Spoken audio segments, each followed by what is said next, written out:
go, yeah? Welcome everybody. I'm being told to, if you can put your headsets on, for those of you that want to. I think it just might improve the listening because we've got competing noise around here. So first of all, it's lovely to see you. This is the second time that we've done the Top 100 Marketing Influence Awards. So we're really, really excited to share that with you in about 20 minutes or so. But what I'm going to do first is do a fabulous fireside chat with Sophie Miller. Who follows Sophie on social media? Just so you can get a sense of who's out there. Sophie is not only just an interesting guest to have, she's also been the main influencer behind the show, driving registrations and doing a sterling job for us. So a little bit about Sophie for those of you that don't know. She's the director of Pretty Little Marketer, which is a community for people in social media. She runs a membership, which is growing hugely. And for somebody involved in a membership space, that's amazing. I know you've run lots of webinars, and you've also run some great events. You're also a keynote speaker, and you're an advisory board for Click as well, which is great. She has a staggering 186,000 followers on LinkedIn. And if you add Pretty Little Marketer, which has 273,000 followers, she deserves a round of applause for that, hasn't she, really? She's trusted by brands like Adobe, YouTube, ASOS, HubSpot, Hootsuite, TikTok, Canva, and of course our very own technological marketing show as well, which has been great. So, Sophie, welcome to the Technology for Marketing show. Perhaps you just start by, how did you start in the business of being a social media marketer? Good question. Firstly, thank you so much for having me. I've only ever been to the Excel as an attendee for various shows, so to be speaking here is so exciting. I often forget that behind the phone, and I know a lot of you work in marketing as well, it's so easy to just look at likes, comments, follows as numbers, but real people are here and you came out, so thank you so much. That's so exciting. I started my business by accident, which now as a strategist and someone who works with brands on strategy and hopefully teaches you guys a thing or two through my content as well is quite ironic. I was a second-year student in June 2020. I was a pandemic student, COVID graduate, I'm not too sure what we're called. But I was there on my sofa. I had a year until I graduated and I was spiraling. I have 1 year to figure it all out. I don't know if I want to be in socials, email. Do I just want to be a marketing manager? Who am I? What's going on? All of these student questions. And I'm a Gen Z baby, so naturally I took to Instagram. And I started an Instagram account called Pretty Little Marketer, which now has 500,000 followers across platforms. And over the past 4 years, I freelanced with some incredible brands. And since August last year, I've done no brand work. I'm just working on my business. I'm a team of one, figuring things out, and get to share my story. I mean, the fact that you have a team of one and you've achieved that level of audience, I mean, that's incredible, isn't it? Let's be honest, you know. And I think perhaps it's because you have a unique authenticity about the way that you share your stories and you share your tips and advice. So, I mean, I guess the next question is very apt, is what's the secret of building communities? There are so many secrets, but I guess a more actionable takeaway is when strategizing for online community specifically, because community can happen by accident, and when you bring people together, I think it forms naturally. But equally, I think you need a bit of strategy behind your community building presence. And for me, it all comes back to having one or many connection points. Gymshark and Oatly are two incredible examples of this. Fenty Beauty by Rihanna as well is amazing. It's knowing what they sell and them being here and their audience being here. but understanding what their shared interest is. So Gymshark sell gym attire. I think they have an app with programs, but let's focus on the gym attire. And they've got their audience, but they connect over a love for fitness, self-improvement, working out, uniting over exercise. So knowing, beside from the products that you sell, what is it that you connect with your audience over? What is the shared interest? And Oatly as well being a great one in that they sell oat milk, dairy alternatives, but on their social media you'll often see them sharing activism type content because they know that between oat milk and their audience is a shared interest for a happier and better planet, social change. So understanding that you're here, your audience are here, and finding ways to meet them in the middle. SEMrush are an incredible example if you're in the B2B space, and there's an app called Plot, Plot, who do this really well on LinkedIn as well, because I know community is often attributed to B2C brands, but there are some great B2B examples out there as well. So your brand is here, your audience is here, and understanding what that shared interest is so that you can incorporate it into your social media strategy is the most actionable answer I could give. I think the other thing, I mean, I run a membership community myself, and one of the things I find is really important that we should never forget is that whilst you are taking on that curator, you are also allowing the people within that community to network and engage with each other. And sometimes we forget that, don't we? When we're on social, we're just talking to one audience, but actually when you do an event, let's just say, for example, here, we're going to go for a networking drink afterwards. Some of you might decide to connect with each other and have a further conversation. And that's happened as a result of something that we've built together, isn't it? Absolutely. So I think it's a really important point that you raised there. Now, you are also a LinkedIn voice. So we got any other LinkedIn voices in the room? We've got one, Amazing. we've got two, we've got three. Very good, very good. So how can, you know, as somebody that's on LinkedIn and doing lots of postings, what are your tips for becoming a LinkedIn voice? Nice. I screamed when I got that email earlier this year. When you become a LinkedIn top voice, not much changes in terms of your LinkedIn experience, but you get the fancy blue badge. You're verified now. It's very exciting. So screamed when I got the email. And I've been posting on LinkedIn for 4 years to kind of get to that point where I guess someone in a LinkedIn office thought, oh, Sophie's content's all right. She's a bit credible, I suppose. Let's give her the LinkedIn stamp of approval. So it's not an overnight thing. I struggle sometimes with LinkedIn.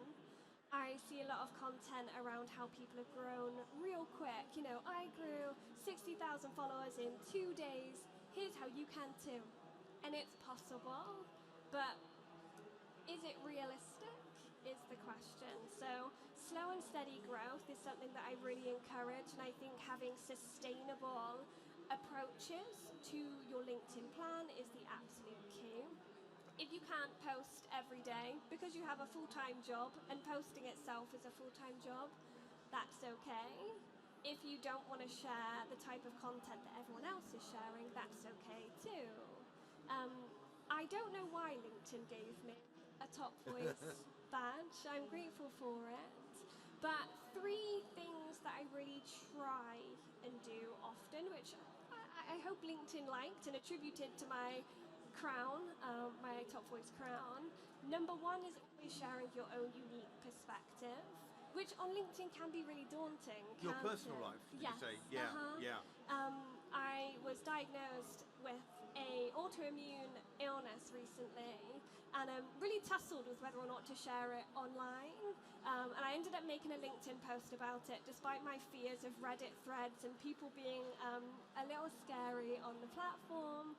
And aside from like the post performing well, because I had a picture and an emotional story, being able to connect with individuals who are just like you is beautiful on a personal note, but also professionally as well. You know, if you're a graduate who's been struggling to get a job, you can now connect with other graduates struggling to get a job. So being unafraid to share your own unique story on there, I think is really key, a really important one. And then quickly on number 2 is being a team player. Your content will only get you so far. And I hate that feeling. I remember in my early days posting on LinkedIn, it's like you're shouting into a void. And you know there's people there, but they're not in your comment sections, and they're not in your like counts, and they're not following you. And it's really frustrating when you feel like you're at the front of a stage, but the auditorium is empty. So being a team player means that you're taking yourself from just being someone who posts and someone who actively gets involved. Because if I've seen you in 5 of the comment sections, when you do post, how much more familiar am I going to be with who you are, what you do, and then prompted to engage as well? So your outbound engagement is just as important as your own content strategy. I feel like I could say 100 other things, but that's what our networking time is for. I'll leave it with But I those two. definitely agree with you around commenting on Absolutely. your ideal target client. It's such an important part, and supporting posts. Yeah. And I think it's, I mean, look, we saw the Diary of a CEO, didn't we? Stephen Bartlett, before he became the success he is, he used to share quite a lot of information about his mental well-being, which for some people can be quite challenging. But I think what it meant is that we know that content needs to be educating, inspiring, and entertaining sometimes, because this over promotion doesn't really serve anybody, does it? And the algorithm doesn't really like it either. So I think what you said is really spot on. Okay, so what are some of the best marketing tech tools that you use? Bearing in mind we're at the Technology for Marketing show, what are some of the things that you just couldn't do without? Ooh, a scheduling tool, absolutely. I've actually been really lucky, and I work as a creative partner with one of my favorite tools called Plannable. Oh, that's okay, don't worry. Plannable are a scheduling app, but it also allows collaboration. So when I worked with clients or even in agencies in the past, I'd send content to team members rather than email back and forth like, hey, what do you think? Can you jazz it up a little? Or, I don't know, move this 2 inches to the right, or whatever it could be. They can comment directly next to the content in the app or via desktop version. And I've loved the app for years, lucky enough to partner with them on content very often too, which is really exciting. I recently just a video editing tool called Veed, which Veed, is yeah. VEED. Their CapCut competitor, I suppose. I know that a lot of us love and use CapCut. I just hate using it on my phone. My thumbs are too big. I can't get to grips with it. So their desktop app is great. So Notion, no, Plannable, Veed, and then finally for me it's Notion. I know that not everyone gets on with Notion. I've got a nod here. When I first started using it, I could not make heads or tails of it. But just making sure that you have a space where you can organize your thoughts. I did a post recently about how screenshots are where your inspiration goes to die. Because I'm telling you, you're not going to go back to the screenshot. That post you saved on Instagram, you're going to find it in a year's time and wish that you'd remembered. So having some sort of save system, something where you save articles you've loved, posts that you've enjoyed, TikToks you want to recreate. For me, that's Notion, but it might be Google Docs, it might be just the notes app on your phone. But systems, as boring as they are your best friend, and make things much easier. But I think it's a good point, because so often we're bombarded with so many tools on our Instagram feeds, on LinkedIn, use this, and sometimes you just, even at a show like this, you think, well, which ones do you, and we haven't got the time to try them all. So when we've got people like yourself recommending, a short list of tools, it helps a lot. That's great.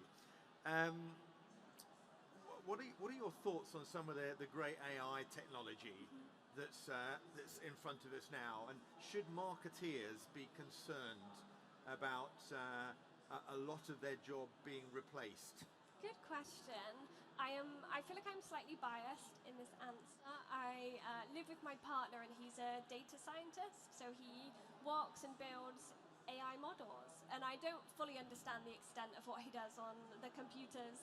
It gives like Spy Kids energy, but I have learnt a lot from him in how AI is an aid rather than a replacement.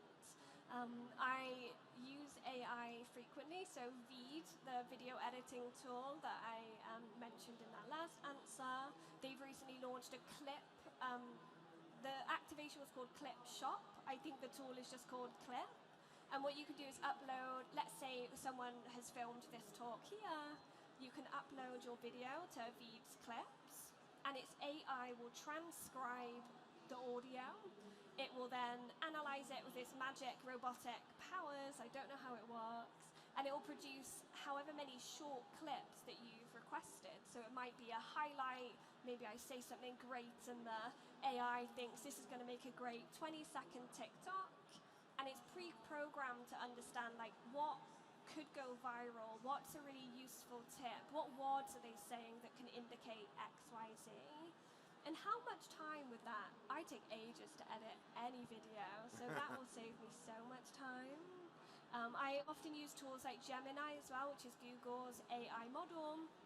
Even when I'm struggling for like a post title, I'm writing a post about why I hate content pillars and how I do it this way instead. The post is for marketers. Can you give me 10 different titles that are going to grab someone's attention on Instagram? So when my brain isn't braining, using it as an aid or assistant. So Gemini is something that I really enjoy, and then Veed Clips, if you're looking for video, is a recommendation. Is it going to take our jobs? I don't think so anytime soon. I hope I'm retired by the time it does, so I can live happily and sit back. But yeah, I think we... But those trained in AI, I guess, are going to be in a much stronger position in their careers, aren't they? Because it's not about having AI, it's about using them and educating people on it, really. And finding ways to use it so you can be more efficient in your workflow. Absolutely, yeah. So you can spend time on the things that matter as opposed to things that don't. Yeah, yeah, that makes absolute sense. Okay, so what's been your career highlight? Ooh, I feel pressured to say this, although this is very high on the list. I host PLM IRLs. Has anyone ever attended a PLM event? Oh, anybody attended a PLM event? That's Two, look. I host in-person events a few times a year, and again, just seeing people in real life outside of screen is one of the best feelings in the world. And something that I try and do whenever I'm introducing our talk or saying hello to like a networking crowd is asking, can you put your hand up if you've come alone? And seeing like a crowd of people timidly be like, yes, that's me, but then look around and connect with other people and know like, oh my goodness, you're just as scared as I am, and now we're best friends. And we've had attendees like form group chats and go for dinners together, and just what an honor it is to be able to facilitate those memories and people stepping outside of their comfort zone. I've done far more exciting things with incredible brands that could list up there, but being able to give people those opportunities it's just an honor. So yeah, being a facilitator. I think it's also because you're not a bold, pushy person. You're self-effacing in a way, and I love I haven't been to one of your events, but I can just see the way that they all connect, and I think it's it comes over as a very safe but you create the culture. I try. You absolutely do, yeah. As does anybody that creates a community. It's so important. If you want to be influential, you've got to lead from the front, haven't you, more than anything else? Okay, so let's couple more questions. What has been a powerful life lesson for you? That you can't do it alone. One thing you need to know about me, my mum's here with me today. Yeah, Sophie's mum's in the audience there. So, well done for Jane for attending. Round of applause for Sophie's mum. And my mum stopped at me. I don't know if I was a nightmare toddler, but I am an only child, and my partner often tells me that I have only child syndrome. I think it's a compliment, because I'm bold and confident. But I think where that often fails me, especially running a business, is that I try and do it all. I hate asking, as my mum very well knows, I hate asking for help. But really having having to self-reflect this year specifically, in that if I want to get here, sure, I might make it here, but it's going to take me much longer to fill this skill gap than it will be to outsource, ask for help, or email someone who I know is great at something I'm not. So really being honest with yourself and like, I'm not good at everything, and yeah. that's okay. So you can't 100%. do it alone. I couldn't agree with you. I mean, I'm the same. There's a loads of things I'm not very good at, and I want to just bring those experts in. Because if you try and do things that you just don't like or not good at, it actually means that you spend hours when you've got experts that could do it in maybe minutes. Yeah. And for the cost of a video editor, for example, it's worth it. Okay, my last question really is about, I guess, younger people. If you were to look back at your younger 20-year-old self, what advice would you give for people looking to enter the world of marketing? Ooh, so many pieces of advice, and I roll every time I say this, but it's so important, is to build your personal brand. And I know that personal branding has become such a buzzword. Every time I read it on LinkedIn or even say it myself, I just want to stop myself because it's everywhere, but rightly so. Building my personal brand is why I get to chat with you today and hopefully share some interesting insights with you guys as well. And I think that it's not just about who you know anymore, but who knows you. And having opportunities that come to you is an incredible privilege. So platforms like LinkedIn, TikTok, Instagram, social media is an incredible tool. So knowing what you want to be known for and who you want to be known to are my two kind of go-to strategy points if I was to start again online. But don't be afraid to experiment and fail, because that's where you learn 100%. as well. Well, Sophie, it's been absolutely lovely talking to you today. It's an absolute pleasure.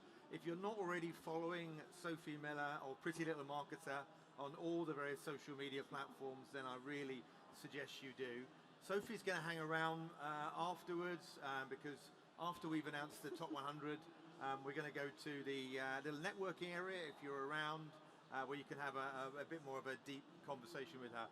But if you'd like to give Sophie a round of applause, that would be great. Thank you.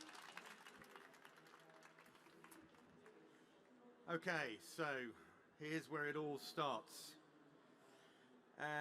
So first of all, for those of you that don't know who I am, I'm an influencer marketer and also an author on influencer marketing strategy. And we've been behind the top 100 most influential marketeers index. So we're really excited to be able to show you those. What's really exciting about this index, it's been based upon real data. It's not a popularity contest. So the people that are in this top 100 have either got sizable audiences or that they have got engagement on their social media posts and a great story to tell. So we're going to go down from 100 to 90 and then in blocks of 10, and then the remaining 20, I'm going to share a little bit of story about each of those people. We do have some certificates, I believe, to share with those top 20 as well. And then ultimately we'll tell you who has won the number one slot. So let's start with our 91 to 100. So we have Hannah Taylor, Asher Arnold, Ganesh, what is that surname? That's a long surname there anyway. Hardship, Sarah Aid Mash, we've got Phil Myerscough, we've got Oliver Gwynn, Helen Prolit, Kinga Stabrila, and Jeremy Stern. Is any of those in the audience here? Great, we've got two there. Well done. Round of applause for those. And then our 81 to 90, we've got Gabriella Hodgson, we've got Kieran S. Lawler, we've got Elisa Pogliano, we've got Will Rice, we've got Sita Kaluri, we've got Marianne Damaso, we've got Elena Balacci Lupasuku, we've got Raf McDonald, who I know is here, Gurav Aluwalia, and we've also got Elena Mailoli. Are any of those in the audience? So we've got two, yeah, two. Round of applause for those two. And then 71 to 80, we've got Andrew Sohn, we've got Guillaume Foray, we've got Nizreen Amin, we've got Neville Hobson, Mike Maynard, Amelia Turode, Lee Wilson, Paul Reza Afshar, Zoe Merchant, and Ben Foster. Have we got anybody in the 71 to 80? We've got 1, 2, 3, 4. Well done. And then the 61 to 70, we've got Simon Ackers, we've got James Pybus, Marina Zinaro, Becky Owen, Karen Blackart, Louis Shalaki, Rish Logan, Mohammed Fahad Anwar, Andre Pruhat, and David Harold. Have we got any of those in the audience? We've got 3, hooray! And then 51 to 60, we've got Asif Chowdhury, we've got Kajichat Durasimi, well that's a bit of a mouthful, apologies if you were in the audience, Matthias Rodsevich, Miriam Streljuk, Pulkit Narayan, Alice NJ, Damien Ryan, Miko Relacola, Gil Rejev, and Kate Robertson. Have we got any of those in the audience? We've got 2. Did I mispronounce? Is it your name? Oh, I'm so sorry. I should have practiced this more, shouldn't I? Sorry. Okay, 41 to 50. We've got Jolie Sharp, rather. We've got Yasmin Flowers. We've got Catherine Parsons, Tom Ravenhill, Lindsay Patterson, Jodie Van Ridge, Ellie Hassel, Leo Raymond, John Watton, and Alex Shevlenko. Are any of those in the audience? No, we've got nobody in the audience at 41 to 50. Okay, 31 to 40. Georgina Kay, Romana Gohill, Richard Bagnall, Asavari Moon, Lauren Spearman, Brian Norris, Gibran Al Khan, James Watley, Mehel Suri, and David Symington. Have we got any of those in the audience? Hey, well done. Right, 21 to 30. Dave Trott, Kane Bakhtari, Nishma Patel Robb, Paul Frampton Calero, Niels Leonard, Fergal O'Connor, Richard Huntingdon, Paul Randall, Vladimir Botsvadze, and Adam Graham. Have we got any of those in the audience? We have. Great, right. We're now going to move down to the 20. So, number 20 is Bruce Daisley. Bruce Daisley is a Sunday Times bestseller author and presenter. He's become regarded as one of the most respected thought leaders on the subject of workplace culture and the future of work. His prior business career saw him spend 12 years at some of the best-known technology leaders events in the country. First running YouTube in the UK and then Twitter across EMEA. Is Bruce here at all? No, Bruce is not. Number 19 is Claire Ferreira. And Claire is the CMO and founder of Mums in Marketing, the only global award-winning community based on Facebook, dedicated to sharing marketing expertise, job opportunities and combating imposter syndrome. Is Claire here? There she is. Come on, Claire. All right. Okay, we're just going to sign this for you. And Sophie's going to sign it as well. Yes, you should. Thank you so much. There we go. Sophie, we'll get in the picture with us. Round there. There we go. You should be in the. Actually, you should hold it. Sorry. Let's do it that way around. Is that good? Thank you so much. Great. Super.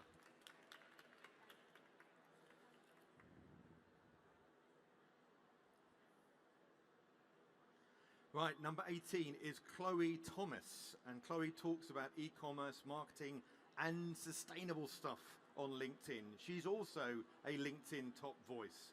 Is Chloe in the audience? No, Chloe is not. So 17 is Patrick Zinger, who is a data and MarTech lead at Heineken. He's a media and marketing specialist with 12 years. He's also a mentor of Media for All and engages on diversity in marketing. Is Patrick in the audience? Oh, sorry, I haven't moved on. Sorry. Sorry. Is Patrick in the audience? No, okay. Right, number 16 is Alexis Era. And Alexis is a sustainable marketing consultant for Sustainable Marketing Compass. She founded the open source framework, the Sustainable Marketing Compass, a few years ago with a strategic planning framework that helps marketers embed sustainability into the core of their function. The framework now appears in training programs for the CIM, IPAA, MIT, and NEMA. And he was recently awarded top voice in sustainable marketing on LinkedIn. She was, rather. Is Alexis around here? No. So 15 is Jade Tambini. And Jade is on TikTok, has 39,000 followers and built a business by listening to what marketing managers want on TikTok. The B2B Breakthrough Academy exists fully from her work as an online influencer. She's done brand deals with the likes of Adobe, Pipedrive, IHG Hotels, and many others. 14 is Giovanni Pupo. And Giovanni... Oh, Jade is here. Jade is here. Where is Jade? Oh, you're there in the front. Oh, goodness me. There we go. Right. Where's the pen? Where's the pen? Oh, you got the pen. Well done. So,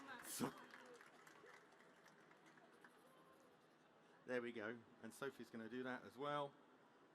Thank you. Wow, I thought it was going to come like 8 years. Thank you so much. There you go. Thank you. That's great. Well done. Did I just miss that? Okay. So number 14, is Giovanni here at all? No. Okay, we'll move on. Number 13 is Alex Mellon, who's the co-founder of Smart Sites. Alex Mellon is an award-winning entrepreneur, keynote speaker, best-selling author, and early digital pioneer. He's the founder of Smart Sites, a digital marketing agency. Is Alex in the room? No. Okay. So now we're going down to 12. Harmony Murphy. Is Harmony here at all? Harmony Murphy is a senior leader with 17 plus years industry experience. Currently, she's the senior head of retail at Google. She's also raised as an only child to a single mother, raised in an orphanage from a very low socioeconomic background, and she's risen up the corporate ranks. So it's a great story. It's a shame she's not here. Number 11 is Charlotte Stavru. And Charlotte Stavru is a multi-award winning entrepreneur and the founder of 7 6 Agency and co-host of the BBC Radio 4 podcast, All Consuming. Charlotte regularly speaks on platforms like Meta and YouTube. She's also been involved in the first ever influencer pricing index as well. Charlotte, I don't think I've seen her here. No. Number 10 is Dave Chaffee. Is Dave here at all?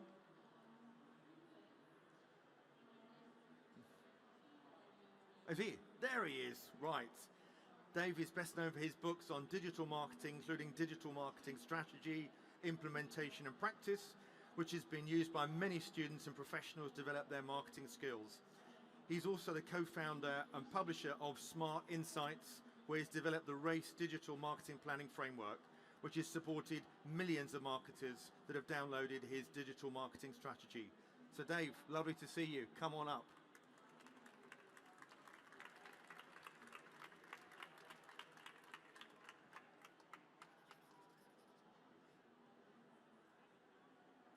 Well done, buddy.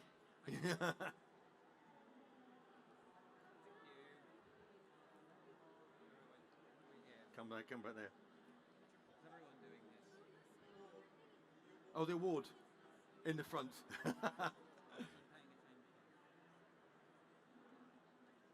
Okay, great, thank you.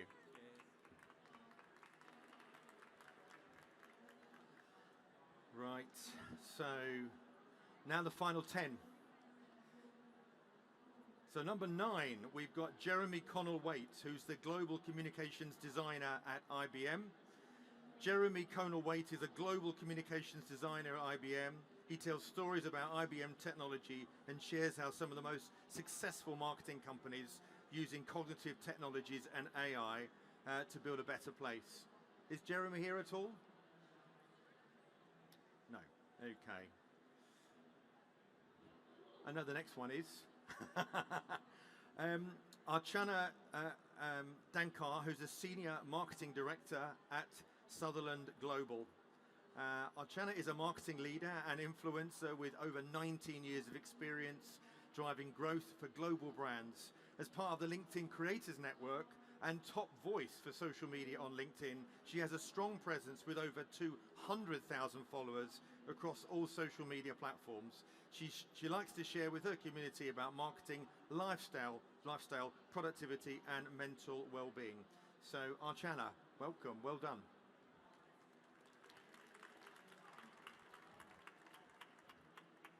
Just do mine. At least a known face there. There we go.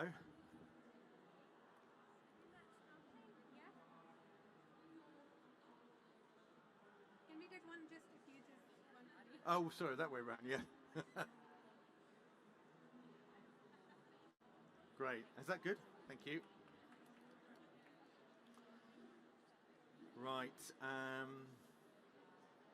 Number 7 is no other than Rory Sutherland, who's the Vice President of Ogilvy Group UK.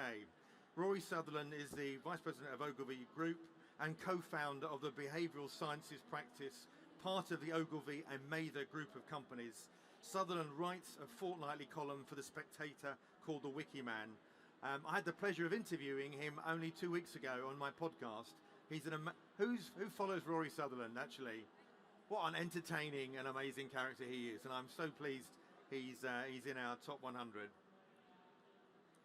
Right, we have Matt Navarra. Is Matt here?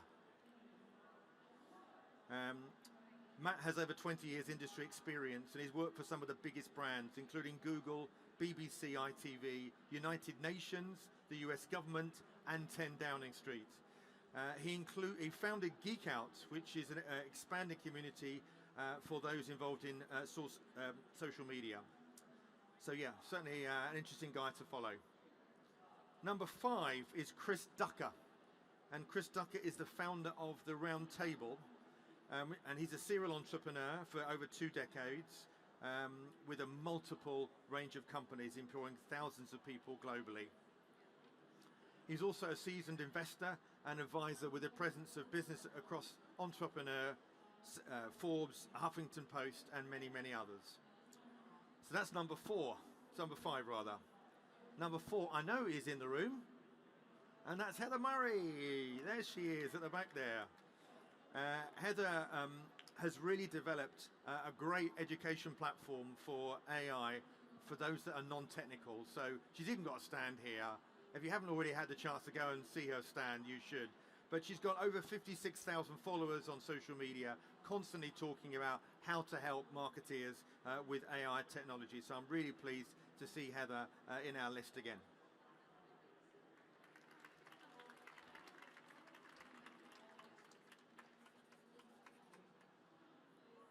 Well done.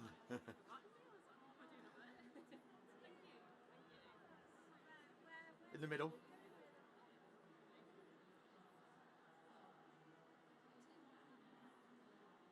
Okay, great. Right. Right, we're going down to the final few now. So number 3 is a guy called Tink Taylor, and he's the founder and president of Dot Digital. As founder of the marketing technology platform Dot Digital, over 25 years he's worked in industry bodies, helping and supporting best practice globally around social media and marketing platforms. And he's helped and supported thousands of marketeers. So I'm really pleased. Is anybody from Dot Digital here at all? No, okay. Number 2 is Arnold Marr, and he's the founder of Quim. He was a top 10 recipient last year, and Marr is the founder of Quim, a digital creative agency in London and Shanghai that delivers marketing campaigns for Chinese audience behaviors. So is Arnold here? I don't think he is he? Right. Are you ready then? Are you ready for the number 1 person? The number 1 marketing influencer for Technology for Marketing 2024. It is, drum roll, drum roll, drum roll, Rob Mayhew, who is a TikTok creator. He does like to poke light-hearted fun at the marketing and advertising community through some of the most engaging content on LinkedIn and TikTok, often with his landmark jumpers. Now, in true Oscar-style ceremony, unfortunately, Rob cannot be with us, but I'm delighted to say that his talent agent, Raf, is here, and Rob has actually made a little video for you here, which Rob is going to, Raf is going to share with you in just a moment. So, welcome. Should we just do the certificate? Let's do the certificate first.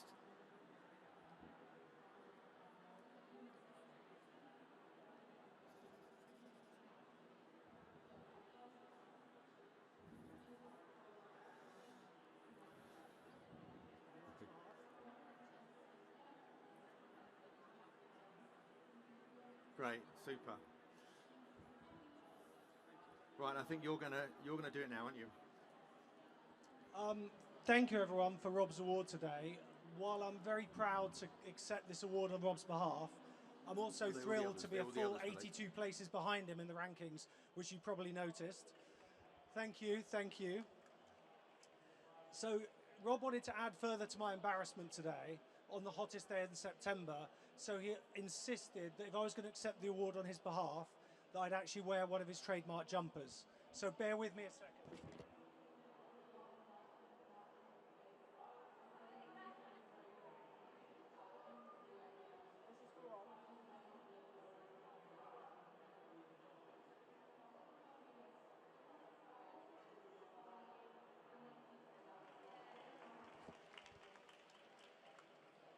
So Rob and I started working together over 2 years ago, and we never in our wildest dreams expected to him have the success that he's had as a social media creator, being named the B Creator of the Year in the Business and Finance category, and then obviously this award as the #1 marketing influencer.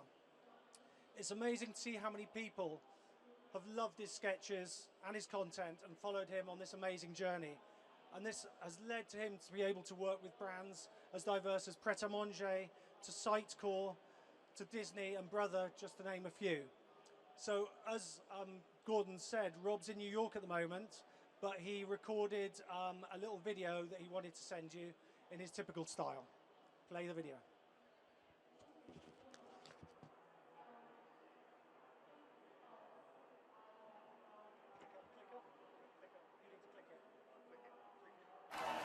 Look at that, settle down, amazing. Wow, look at that standing ovation. Never seen anything like it. Thank you from the bottom of North America, and thank you, Raf. You look great. I can't be with you today because I decided to move to New York, just when my career was taking off in the UK. And guess what, Mr. Personality Hire is still adjusting to the New York work ethic and zero holiday. It was actually Stephen Bartlett who told me it would be a great career move. I never heard from him again. In fact, he once poured a packet of fuel over me because he sent me a WeTransfer link that then expired. Wasn't happy about that. Anyway, look, I digress, and I'm joking. Everything's fine. Look, thank you so much for this amazing recognition. I love marketing. I've been doing it for over 20 years. There have been many highs, many lows, some great work, but not many awards. So thank you very much. My goal with my sketches is to make you laugh. For an industry that is driven by creativity, we take ourselves very seriously. And I just want to thank all my previous bosses, even the ones who fired me. Top tip, never go to a meeting when they invite you, your manager, and Helen from HR. Just keep declining. And actually, I want to thank my amazing agent, Raf, who has accepted this award on my behalf. He is the founder of Talent and Brands, and he's a gorgeous man who is growing a powerful roster of amazing marketing talent, many of whom are on the index with me. That's great. And I want to thank my beautiful wife. I want to thank the beautiful jury. And I want to thank Gordon and Sophie, who is one of my favourite creators.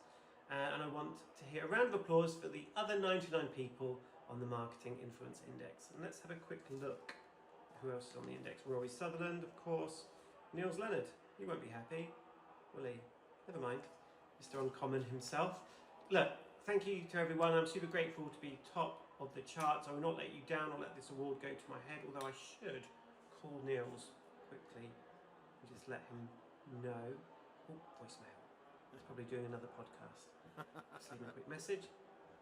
Hi Niels, this is Gordon. Just wanted to let you know that you have made the top 100 Marketing Influence Index. So congratulations. Unfortunately, at this time, the jury, made up of your peers, have decided to go with another talented creative as our winner. You actually may have seen him, his hilarious LinkedIn comedy skits. He's Adlan's favourite social media star, Rob Mayhew. Anyway, so sorry you didn't win, but maybe next year's, Niels. Anyway, you take care. Thanks everyone. Hope to see you soon. Thank you. Well, thank you very much. I hope you found that entertaining and interesting. I want to say a big thank you to everybody that participated in the top 100. I also want to say a big thank you to Laura and her team at Closer Still Media that helped me put the index together, and everybody else. And of course, big thank you to Sophie. We're going to now, if you want to join us, we're going to go over to the networking area where there are some drinks for you to join us for about half an hour or so. So thank you so much.